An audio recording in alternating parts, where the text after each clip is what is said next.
We are halfway through the year already, which means it's time to do the mid-year freakout tag. If you haven't heard of the mid-year freakout tag, it's been around since like early booktube, but in general, it's a book tag in which bookish creators can share their reading experiences from the first half of the year.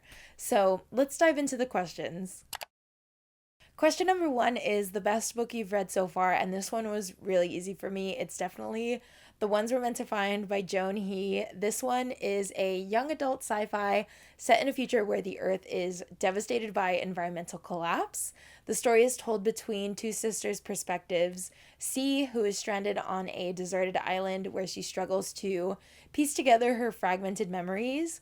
Meanwhile, the other sister, Casey, is a brilliant young scientist who lives in an eco-city which is protected from the uninhabitable conditions of Earth. The story unfolds as the sisters strive to find their way back to one another, and it is one of the most beautiful books I've ever read. We get a really unique dystopian environment, and it just really crafts powerful commentary about the climate crisis, the ethics of technological advancement, and sisterhood. The two sisters, like the two main characters, are Asian, and that representation was really nice to see as well. But this book is absolutely riveting from the get-go. Something is clearly amiss, but you don't know what it is, and it just really kept me turning the page.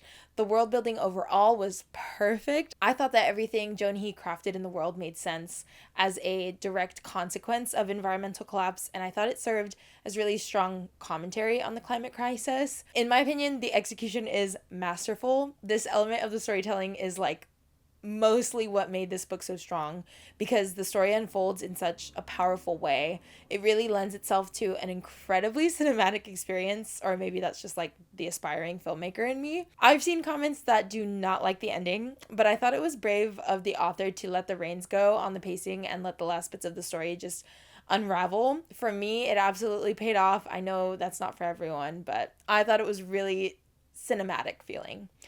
It's also rare that I find a book where the sister dynamic is actually good, and this definitely delivered in that regard. So, 100% without a doubt, my absolute favorite book by far this year.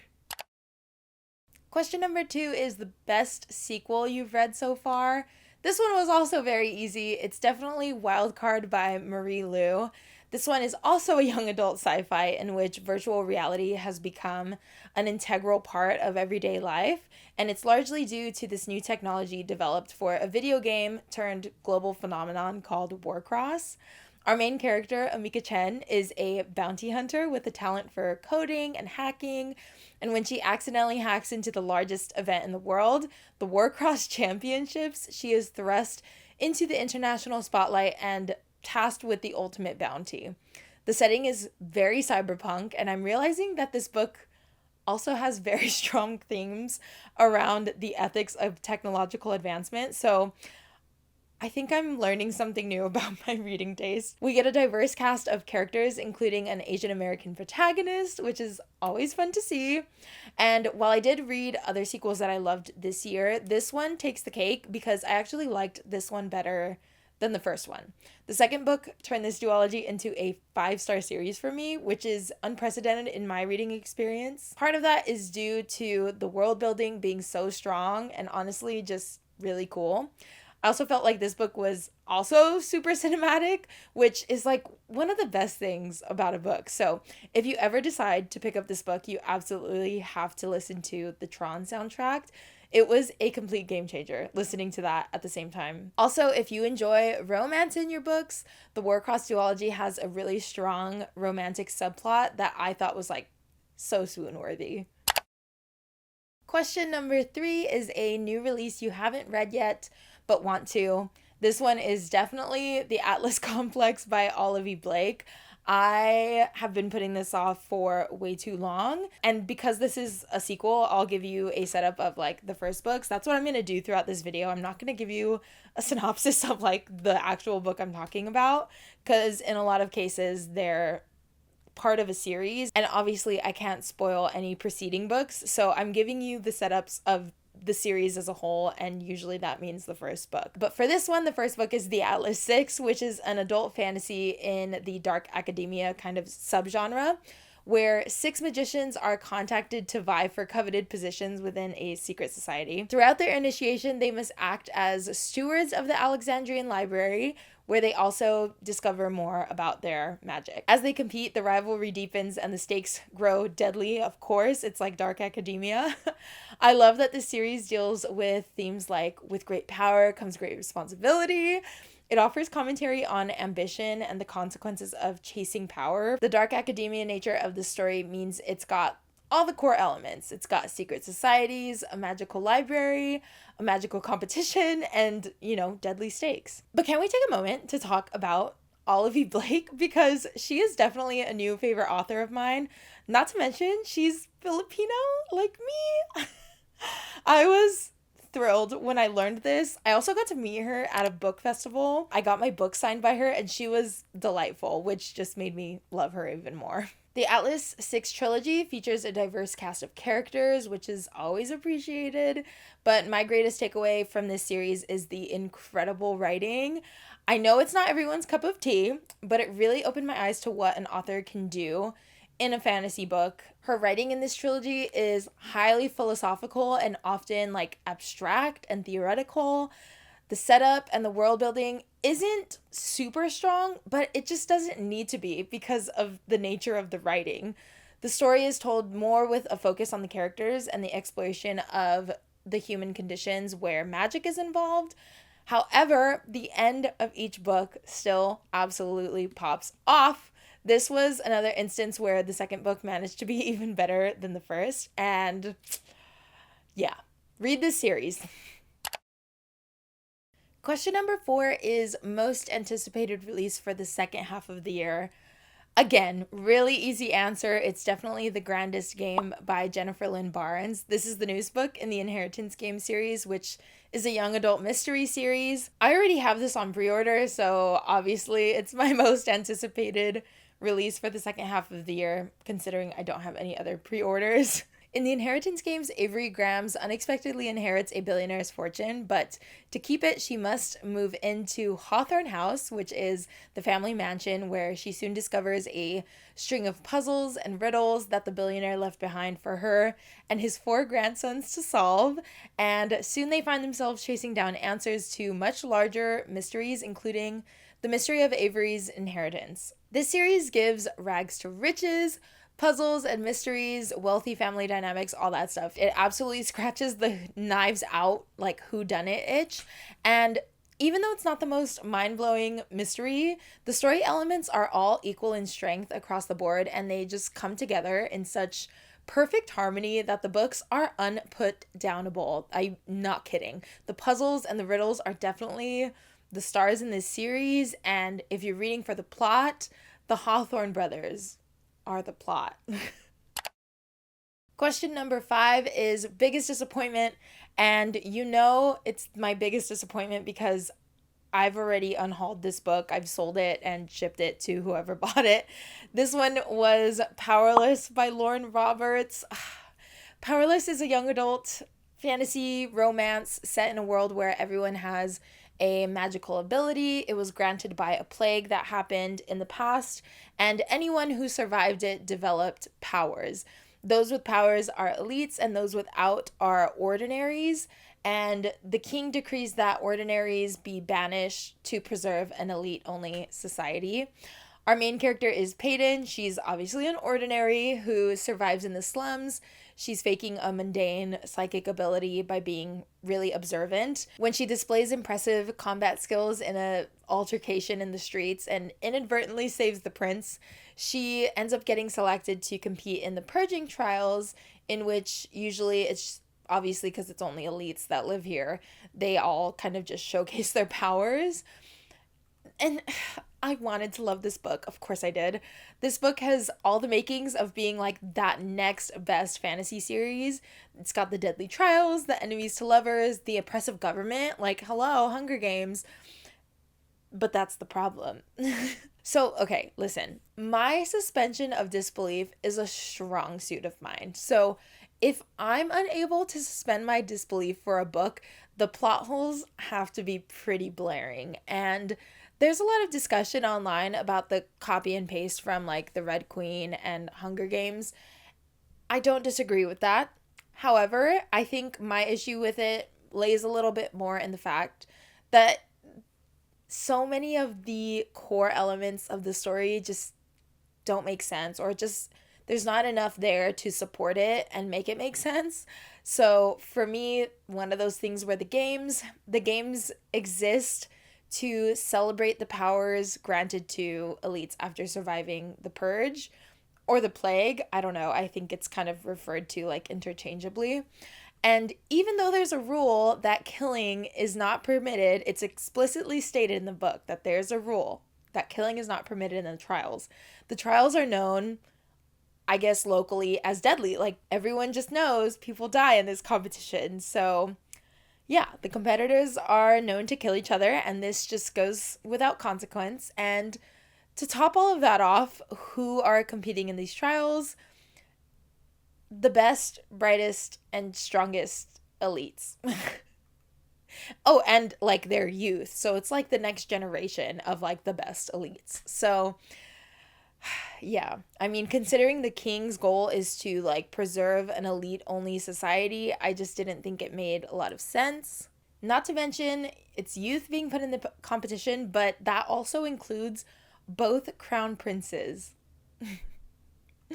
Anyway, that's just the tip of the iceberg with this one, but I can see why everyone loves the book, and it's because of Kai. I was really enjoying the banter and especially his character, but at some point I think I just realized I didn't really care about the two main characters as a couple. They just don't really spend any time getting to know each other, and yet they would practically die for each other. But you know what? I had Red Queen and the Hunger Games, and those books like changed my life. So this can be like this generation's equivalent, even though I don't think it was executed in the best way. There's still two more books for that to get fixed, and you never know. Sometimes it does get fixed, but sometimes it's a little bit too much of a mess to like retcon it. So I just don't know. I was so convinced I was going to love this book that I had pre-ordered the second book. So I do have Reckless, and I will be reading it because I don't want it to go to waste. I don't want to have spent money on it and I don't even give it a chance. So I'm going to be reading it. But yeah, if you enjoyed Powerless, I highly recommend Red Queen. Seriously, if you haven't read Red Queen, read that because I think it's done well. Question number 6 was biggest surprise, and that was, I would say, A Court of Thorns and Roses by Sarah J. Maas. I'm finally diving into this series after having it on my shelves for years and years.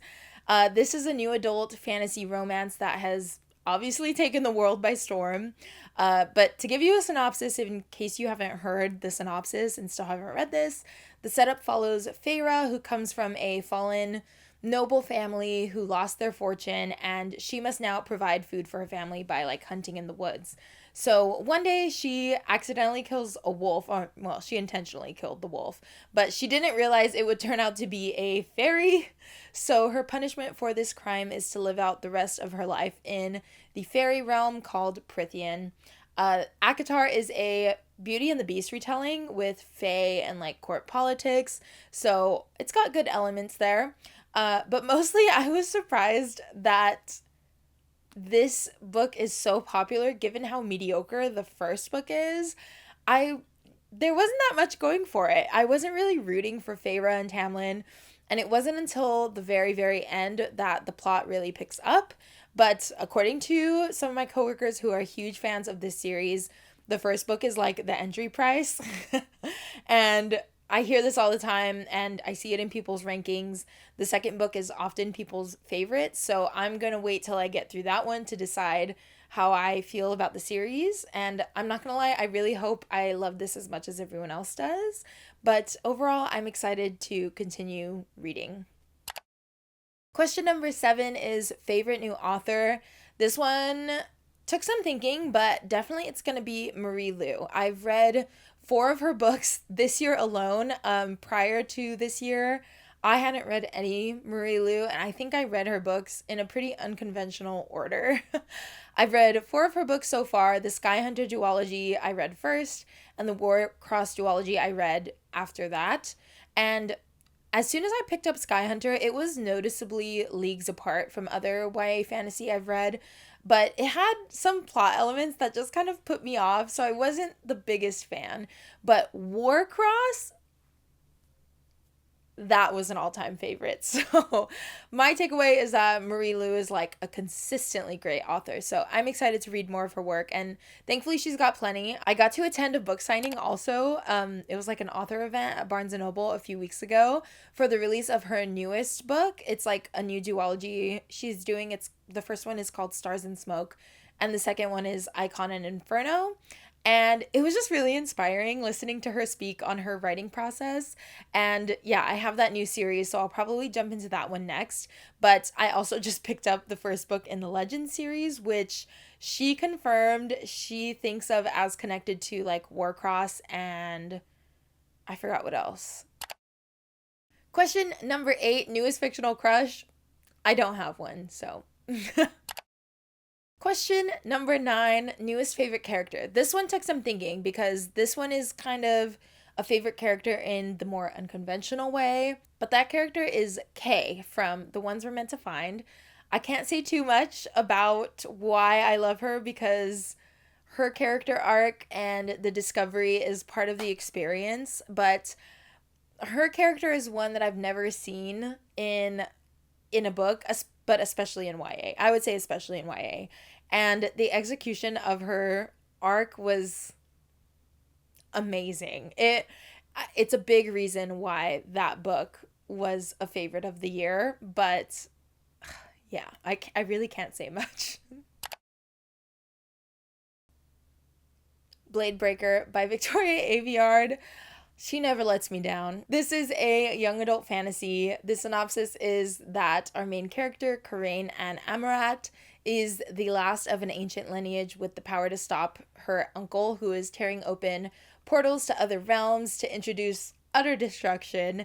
And they assemble an unlikely group of companions and go on a quest to save the world. So Lord of the Rings. Obviously this has an epic quest. It's got the chosen one trope. The cast of characters, even like side characters and everything, are so diverse. It did take me a while to get into, but once I started to embrace the kind of more slow going setup and pace, I ended up really loving it because I feel like it ended up lending itself to epic battles, and it really built up the anticipation. But the second book was even better than the first, and the ending, yeah, made me sob. I was crying really hard. Question number 11, a book that made you happy. I'm gonna say Check and Mate by Ali Hazelwood. This one was so sweet, and it's a contemporary romance. It's actually young adult as well. Ali Hazelwood's first young adult book. In this book, Mallory is our main character. She gave up chess until her best friend invites her to participate in a charity tournament, and she inadvertently wins a match against the world champion, Nolan Sawyer, and ultimately gets pulled back into the world of chess, and obviously we get the romance.